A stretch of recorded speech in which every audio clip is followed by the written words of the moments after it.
When I first met Ben, I wasn't looking for love. I wasn't expecting to fall for a man who had already loved and lost, who carried a kind of quiet grief in his eyes. But love has a way of surprising us. Ben was steady, gentle.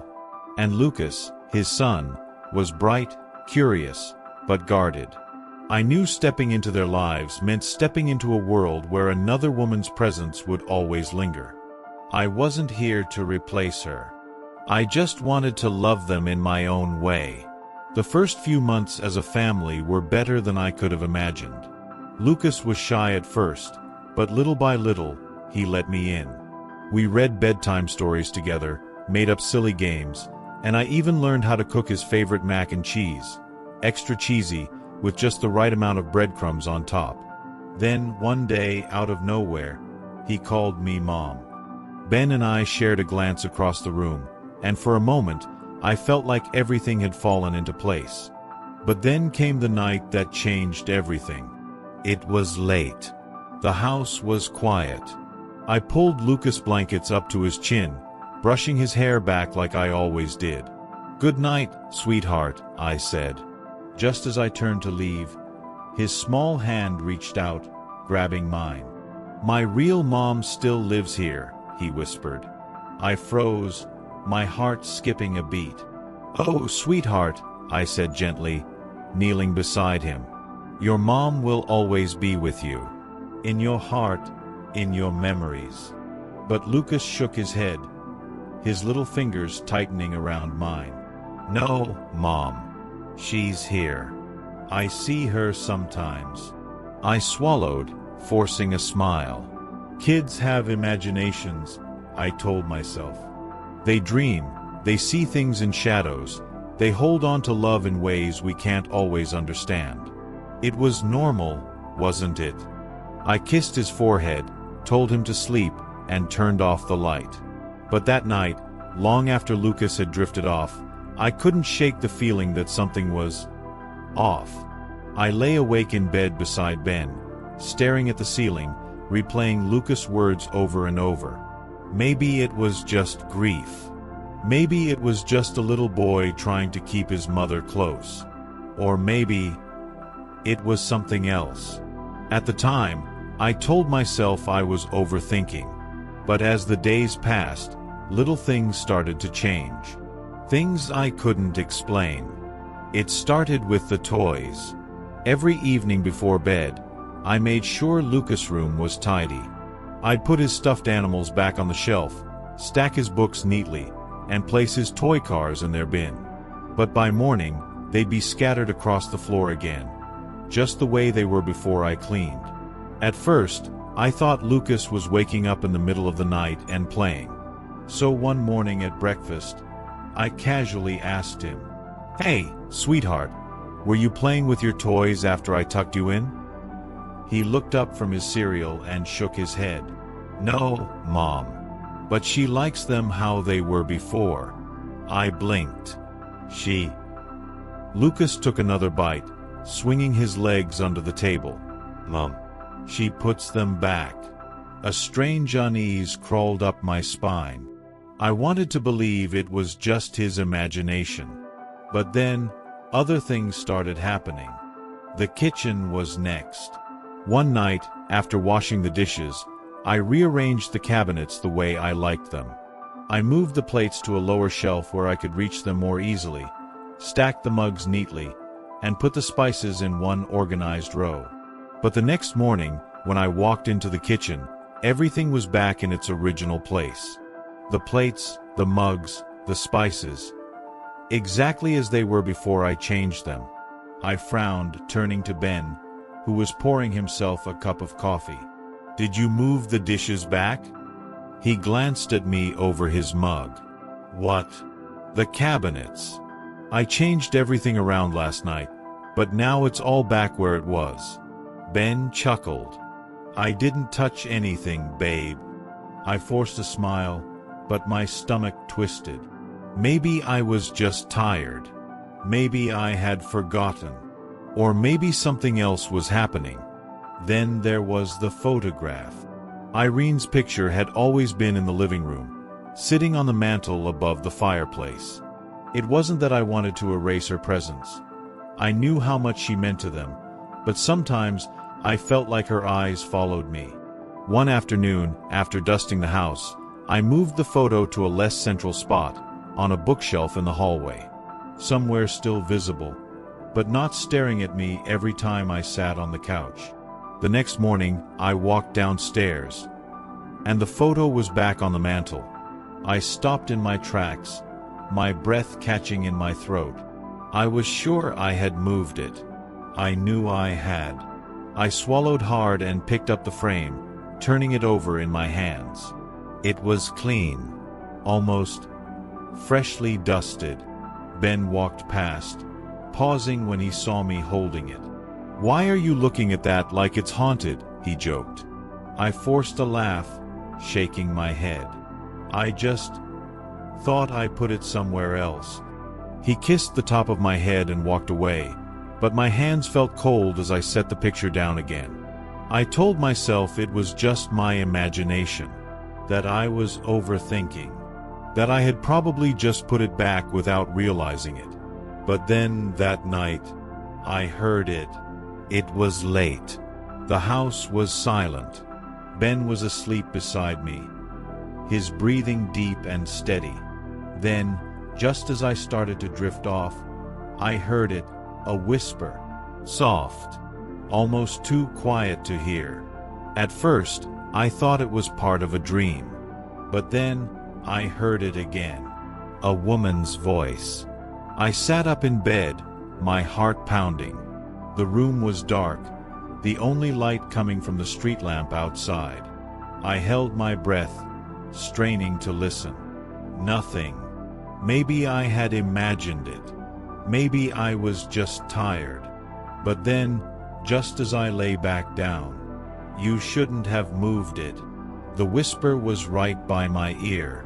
I gasped, sitting up so fast my pulse roared in my ears. I turned the bedside lamp on, my hands trembling. Ben groaned beside me, rubbing his eyes.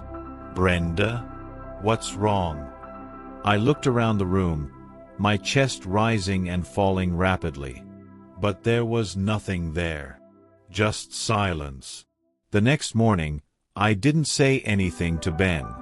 I didn't want him to think I was losing my mind. Maybe I was. But when I walked downstairs, I stopped cold. Irene's photo was back on the mantel, right where it had always been. And this time, I knew for sure I hadn't put it there. Something was wrong. I told myself it was nothing, that I was just tired, that maybe grief had settled into the walls of this house, and I was letting it get to me. But deep down, I knew something was wrong. A few nights later, I woke up to the sound of whispering. It was soft, hushed, like a secret being shared. At first, I thought Ben was talking in his sleep. But when I turned to him, he was breathing deeply, fast asleep. Then I realized. The whispering was coming from down the hall. I slipped out of bed, moving quietly toward Lucas' room. The door was cracked open, and through the dim glow of his nightlight, I saw him sitting up in bed, facing the empty corner of his room. "Okay, Mommy. I won't tell her," he whispered. My stomach tightened. I stepped inside, my voice barely above a breath. "Lucas, who are you talking to?" He turned his head slowly, his little face calm, unbothered. "Mommy," he said, like it was the most obvious thing in the world. I forced myself to stay calm. "Sweetheart, I'm right here." Lucas shook his head. "Not you. My real mommy." A chill ran through me. I sat beside him on the bed, trying to keep my voice steady. "Honey, there's no one here." Lucas just smiled softly. "You can't see her, but I can." I left Lucas' room that night feeling unsettled, but I still tried to rationalize it. Maybe he was dreaming. Maybe his imagination was just vivid. But then, Something happened that I couldn't explain away. The next afternoon, I was getting ready in the bedroom. I pulled my hair up, smoothing it down in front of the mirror when I saw her. For a split second, over my shoulder, a woman. She stood just behind me, dark hair falling over her face, unmoving. I gasped, spinning around so fast my heart slammed against my ribs. But there was no one there. I turned back to the mirror, my pulse thundering. Nothing. My hands were shaking as I gripped the edge of the dresser. I had seen her. I knew I had seen her. I turned off the light and left the room, forcing myself to breathe. Maybe I was losing my mind. Maybe grief had settled in so deeply, it was twisting my thoughts. But I could still feel it, that sensation of being watched. Like she was still standing there. By this point, the house didn't feel the same. The air inside felt heavier, colder. And some places felt wrong. Like Irene's old bedroom. We never used it. It had been left mostly untouched since she passed. And yet, every time I walked past it, a chill crawled up my spine. One evening, I decided to face it. I stood in front of the door, hesitating before finally pushing it open. The moment I stepped inside, the temperature dropped. I wrapped my arms around myself, rubbing my skin as goosebumps formed along my arms. The room smelled faintly of roses, a scent that shouldn't have still lingered after all this time. I shivered and took a step back, and that's when I heard it. A soft melody, drifting through the air. It was faint at first, barely there. But then, it grew louder. A woman's voice. Gentle, soothing, like a lullaby. I turned sharply, my breath catching in my throat. No one was there. The sound was coming from down the hallway. But there was no one home but me. I wanted to run. Every instinct in me screamed to get out. But my legs wouldn't move. Instead, I followed it. Step by step, I made my way toward the living room, my pulse hammering in my ears. The humming continued, soft but clear, until I reached the bottom of the staircase. And then, it stopped, just like that, as if it had never been there. I stood frozen, my hands clenched into fists, listening to the deafening silence around me. And then, behind me, a whisper. "You shouldn't be here." I spun around, my breath caught in my throat. But there was nothing. Just the empty hallway stretching behind me. I backed away, my heart slamming against my ribs. I couldn't ignore it anymore. Something was here. And it didn't want me in this house. I should have left sooner. I should have trusted my instincts the moment I saw the reflection in the mirror, the moment I heard the whisper behind me. But I kept telling myself there had to be another explanation. That night, I realized there wasn't. It was late. The kind of deep, heavy silence where even the house seems to be holding its breath. I was dreaming, at least I think I was. In my dream, I was walking through the house, barefoot, the floor cold beneath my feet. And then, I heard it. A melody. Soft. Familiar. It was the same humming from before. A woman's voice, gentle and distant, floating through the air like a lullaby. It drifted from down the hall, and in my dream, I followed it. The door to Lucas' room was cracked open. The light from his nightlamp cast a faint glow onto the hallway floor. I pushed the door open, my breath slow and uneven. Lucas was sitting up in bed. His tiny shoulders were stiff, his hands resting on his lap. He was staring at the dark corner of his room, and he was whispering. I stepped closer, my heart pounding in my chest. "Lucas?" I whispered. His head turned slightly, his voice eerily calm. "She's here." A shiver ran through me. "Who's here, sweetheart?" Lucas didn't blink. "Mommy." The air in the room felt wrong, heavy. I forced a swallow, my hands clenching at my sides. "Lucas." "Honey, there's no one here." His little fingers curled around the blanket. "She says you need to leave." A cold dread wrapped around me.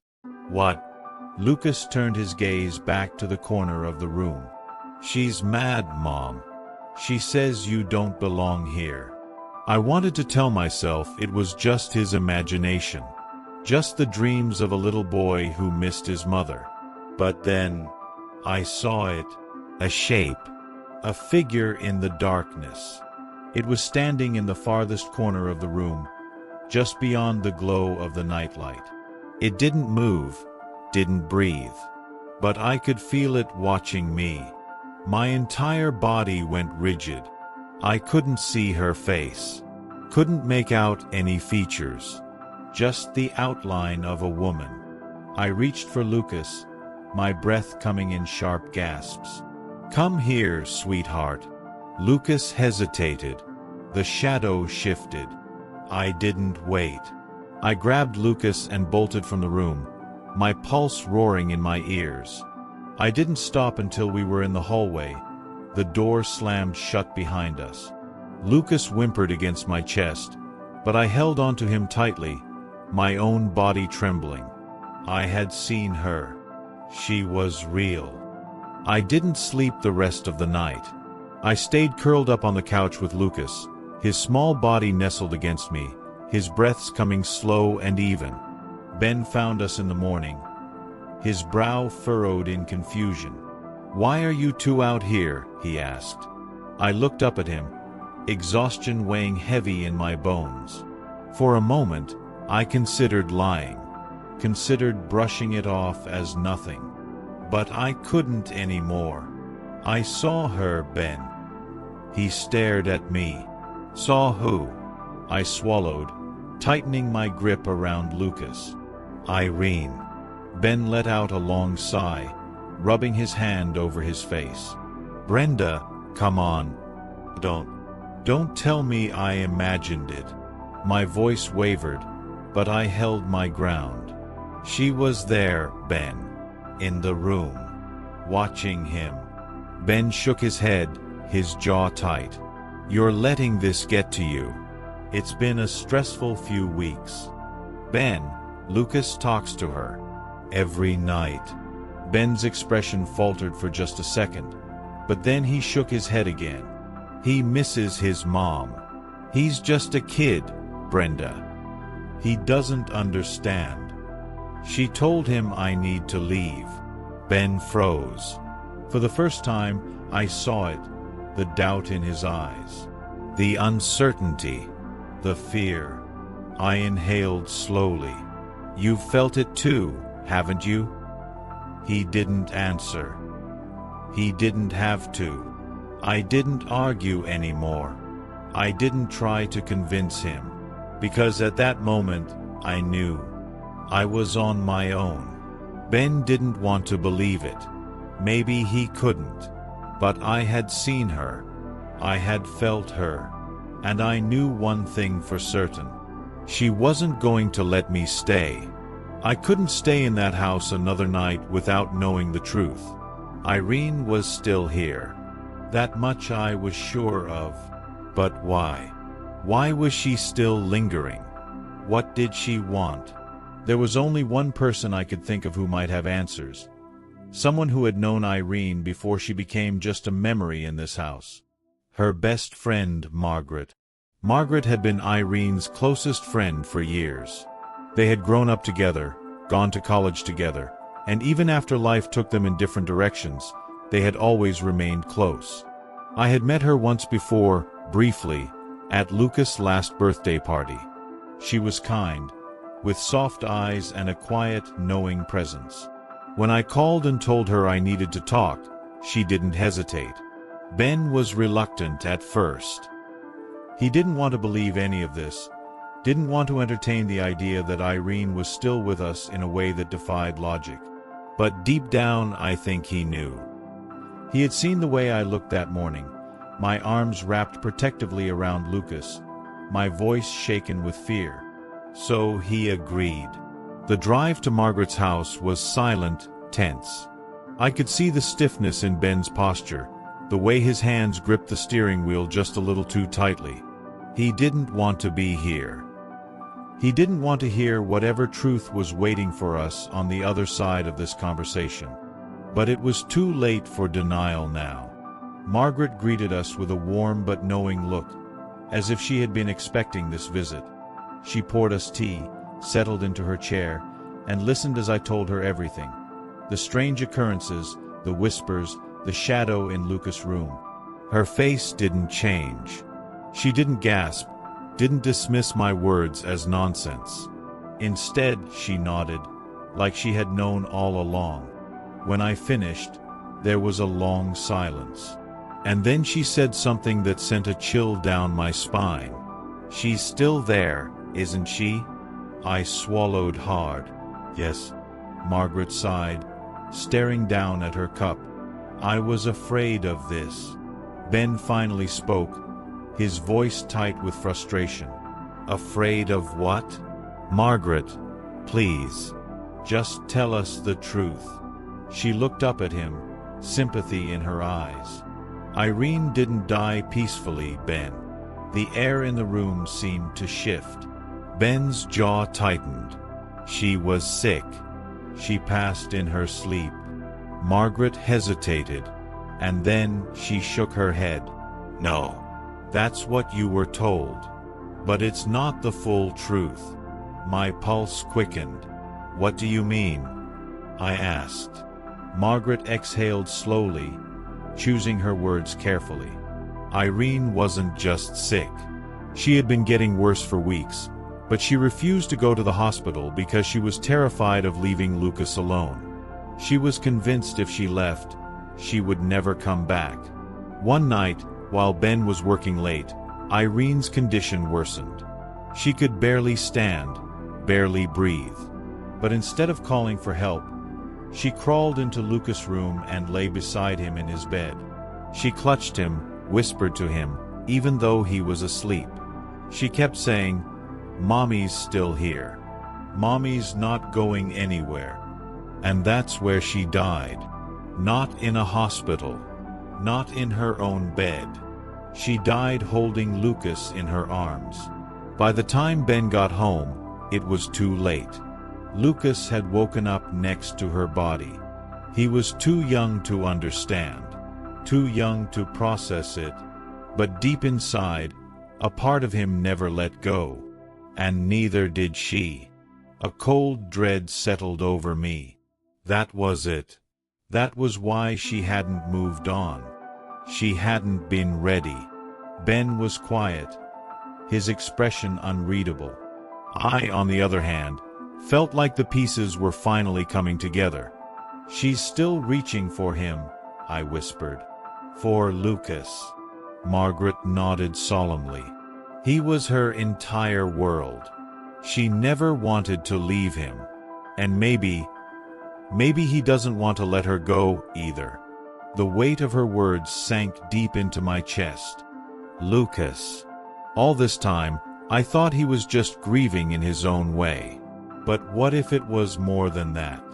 What if, in his innocent love for his mother, he was keeping her here?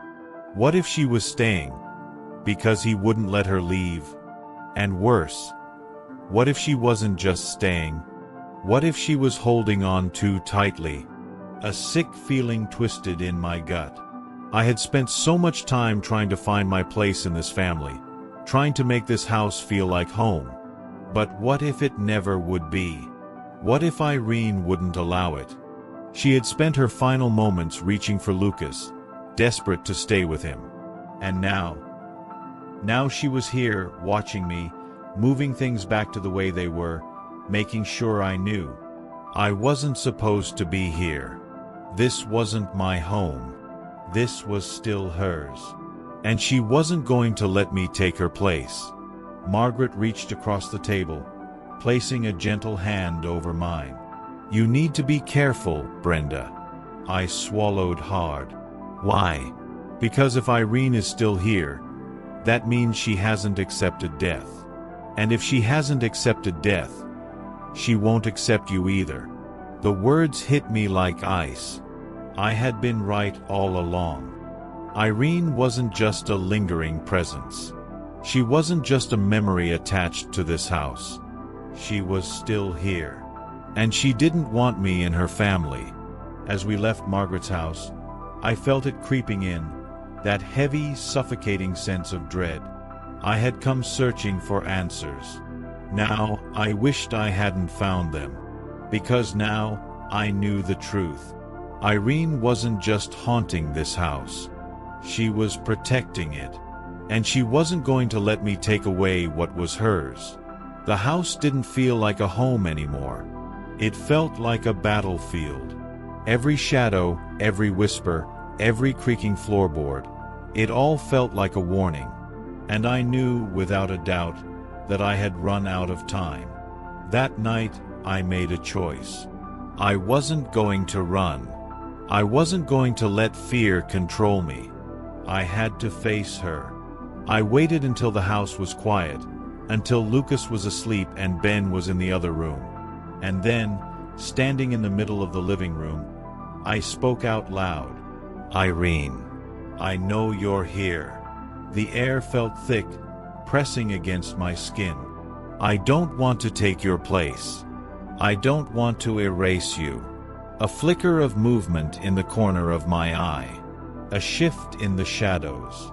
I love Lucas, but I'm not trying to replace his mother. I just want to be part of this family. Please, please let me be part of it. Silence. For a long, excruciating moment, there was nothing but the sound of my own breathing. And then, the lights flickered. A cold wind swept through the room, rattling the windows. And from down the hallway, I heard it, humming.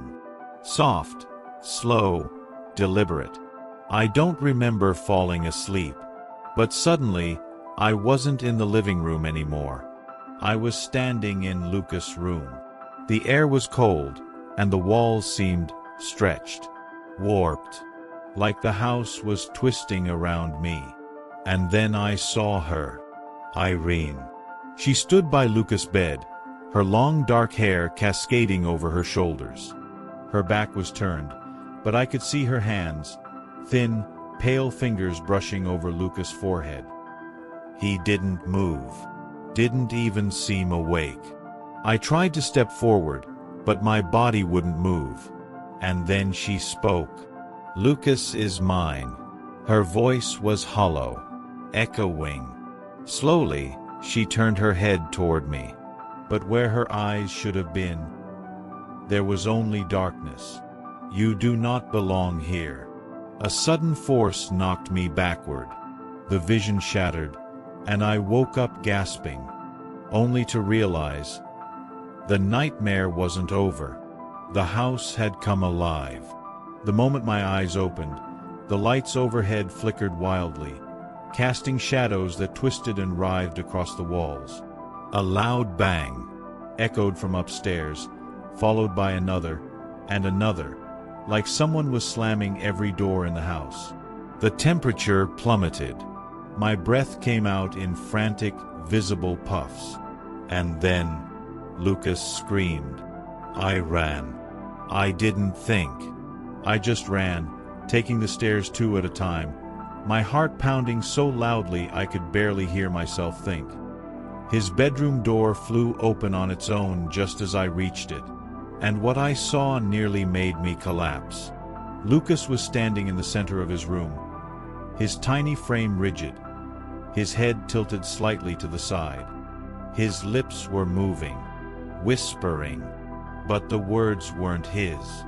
They were hers. His eyes, once so full of warmth, were empty, distant. He didn't even flinch when I rushed toward him. "Lucas." My voice came out as a broken whisper. "Sweetheart, Look at me." His lips stopped moving, and then, ever so slowly, he turned his head toward me. My stomach dropped. There was something wrong with his face. His features were the same, but his expression, cold, foreign. Not my Lucas. "Mommy says you have to leave now." My breath hitched. A sudden gust of wind burst through the room, sending toys crashing off the shelves, the curtains whipping violently. The entire house groaned, wooden beams creaking under an unseen force. And then, the bed lifted off the floor. I grabbed Lucas, pulling him close as books, toys, picture frames all flew across the room, smashing against the walls. "Ben!" I screamed. "Ben, help!" I turned toward the door just in time to see him appear, his face pale as he took in the chaos around us. And for the first time, I saw it. The truth finally settled into his eyes. He believed me now. Ben ran toward us, shielding Lucas and me as the room trembled around us. And then, just as suddenly as it had begun, it stopped. The house went still. But the air was wrong. Tainted. The energy inside these walls felt heavy, unmovable, like it had finally made its decision. I looked at Lucas. His face was pale, his small body trembling. And I knew. Irene wasn't going to let us go. Not unless we made a choice. We had to leave. For good. Leaving was the only option. But that didn't make it any easier. That house held so many memories. It was where Lucas had taken his first steps. Where Ben had once built a life with the woman he loved.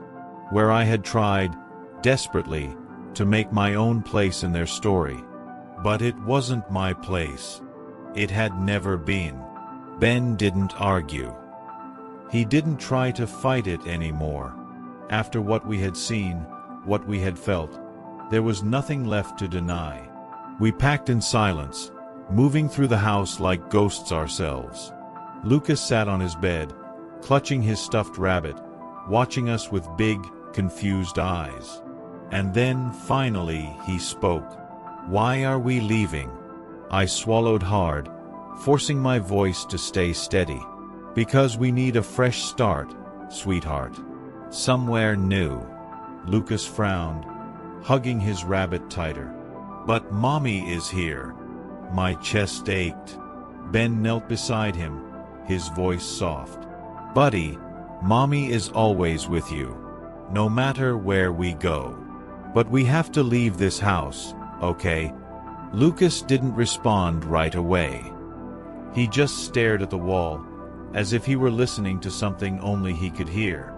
Then, finally, he nodded. But something about it didn't feel like agreement. It felt like acceptance. We loaded the last of the boxes into the car as the sun began to set. The house stood behind us, quiet, unmoving, but I could still feel it watching us. Ben shut the trunk with a heavy sigh. I took one last look at the home that had never truly been mine. I should have felt relief. But all I felt was the weight of everything I was leaving behind. Ben buckled Lucas into the back seat, then slid into the driver's seat beside me. My hands trembled as I fastened my seatbelt. And as the car rolled forward, leaving the house behind, Lucas turned in his seat and pressed his small hand to the window. "Goodbye, Mommy. I don't know what made me do it. Maybe I just needed to see it one last time. Maybe some part of me needed closure." I turned my head, looking back at the house as we pulled away. And then I saw it. A figure standing in the upstairs window. Still. Silent. Watching. My stomach twisted. Because even from a distance, I knew exactly who it was. Irene. She wasn't angry. She wasn't trying to stop us. She was just there. Still part of that house. Still lingering.